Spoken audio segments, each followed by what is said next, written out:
Well, welcome back to the Muckrakers with me, Andrew Eborn. I'm delighted to be joined by Roger Stone. Now, Roger, you were talking about your wonderful relationship with presidents and various presidents throughout history. You've also been linked to some of the most controversial moments in US political history, including Watergate and the Brooks Brothers riot. What was your role and how do you reflect on those events now?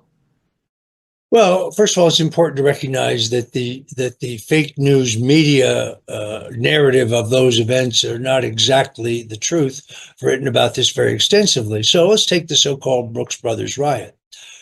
We were doing a recount in Miami-Dade County in the very close presidential election between George W. Bush and Al Gore. The Democrats sought to recount the same pile of ballots that had been recounted twice before.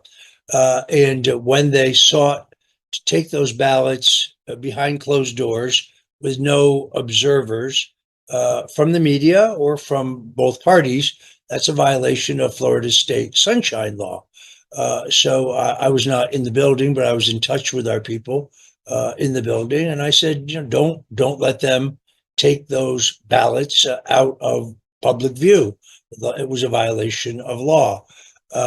In the end, they were just trying to find additional votes. Now, in all honesty, if Al Gore's handlers had demanded a recount of every county in Florida, which is 67 counties, I think there's some prospect that they would have found enough votes to award the state to Al Gore.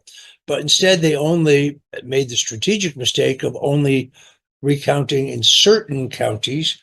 And ultimately, they came up short by, I think it was 538 votes.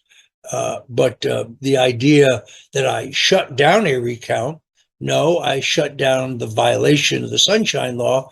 I prevented the third recount of the same group of ballots that had been counted twice before. A perfect example. Now, that's not the story that you will read necessarily online, but if you go to stonezone.com, I've written extensively about that particular incident, just as an example. And that's why I always say what I love about the operations here on the Muckrakers with me, Andrew Eborn, is that we have that chance to set the record straight and to give people a chance to respond to the various accusations.